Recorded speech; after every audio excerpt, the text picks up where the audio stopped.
Subscribe channel Truth.id dan aktifkan lonceng notifikasi untuk mendapatkan informasi seputar live streaming dan video khotbah terbaru. Posisi tombol subscribe berada di kanan atas channel kami dan jangan lupa nyalakan loncengnya.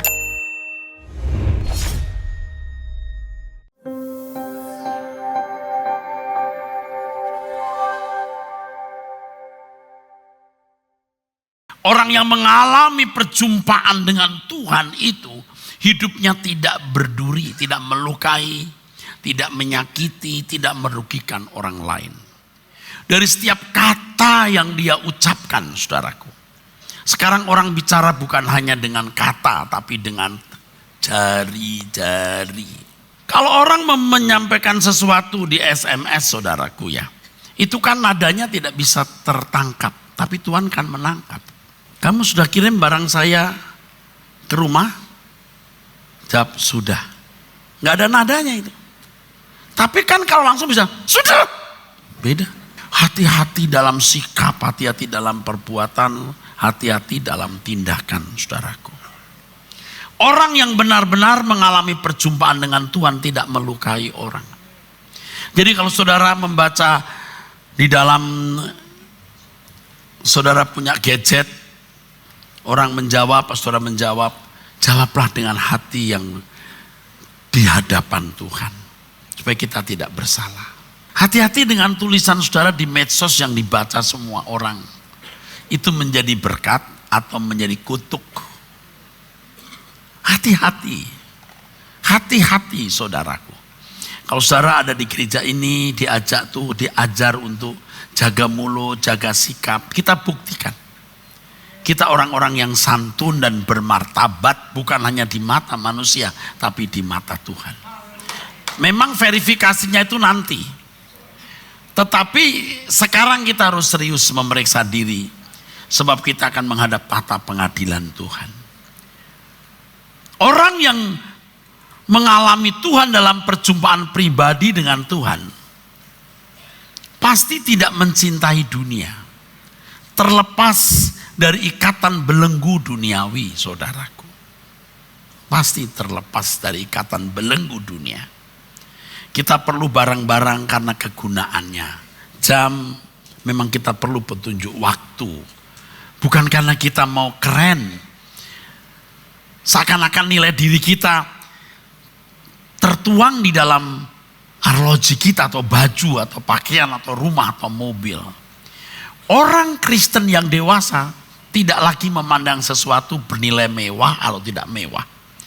Nilainya adalah kegunaan bagi kemuliaan Tuhan. Ini juga Tuhan yang memverifikasi. Anda tidak bisa menghakimi orang. Nanti suatu hari kita semua telanjang di hadapan Tuhan. Orang pakai mobil bisa merasa dirinya itu berharga karena mobil itu. Tapi ada orang yang naik mobil lebih mahal dari itu tidak merasa dirinya berharga. Tergantung bagaimana sikap hatinya, saudara. Kadang-kadang orang bisa naik motor saja udah sombong. Padahal motor itu sudah umurnya 15 tahun jalan. Aduh. Bagi dia motor itu barang mewah yang dia bisa banggakan. Apapun tidak perlu kita banggakan. Kalau Tuhan mengajar kita, kita bermegah di dalam salib Tuhan. Kalau kita menderita, kita diperlakukan tidak adil, itu kebanggaanku. Sebab di situ Tuhan mengajar aku untuk bersikap seperti Tuhanku. Orang yang mengalami Tuhan dalam perjumpaan pribadi secara konkret, orang yang pasti menemukan tempat untuk mengabdi kepada Tuhan. Pasti dia membela pekerjaan Tuhan, saudara. Membela pekerjaan Tuhan itu artinya, yang pertama mesti mengembalikan kebaikan orang tua. Waktu saudara kecil, saudara jadi seperti raja di rumah.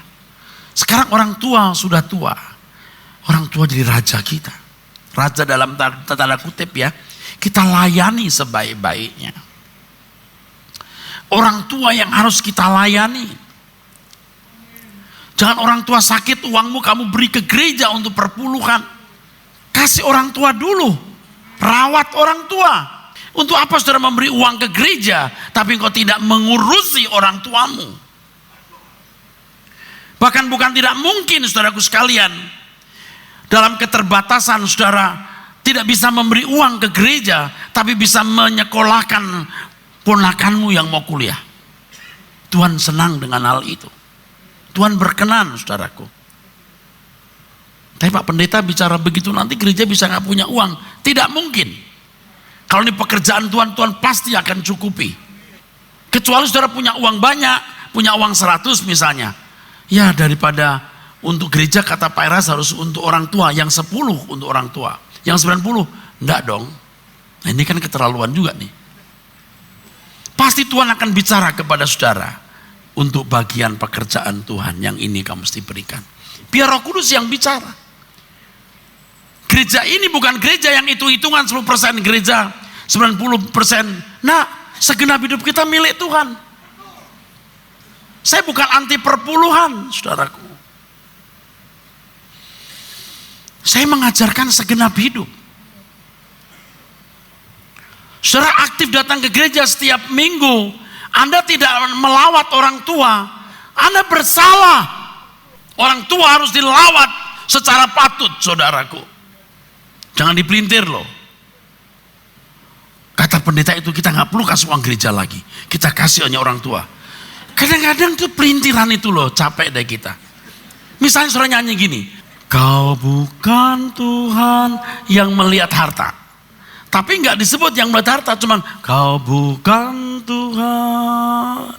Kan salah jadinya. Coba kalau saya nyanyi gini, kau bukan Tuhan yang melihat rupa. Yang melihat rupanya dipotong.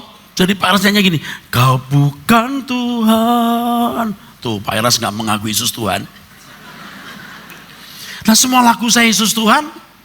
Pengakuan iman rasuli kita mengaku Yesus Tuhan. Jangan gitu. Ya, jangan gitu. Dalam segala hal kita harus didapati tidak bercacat, tidak bercela. Setiap kata ucapan yang kita ucapkan merupakan pelayanan bagi Tuhan, pembelaan bagi pekerjaan Tuhan.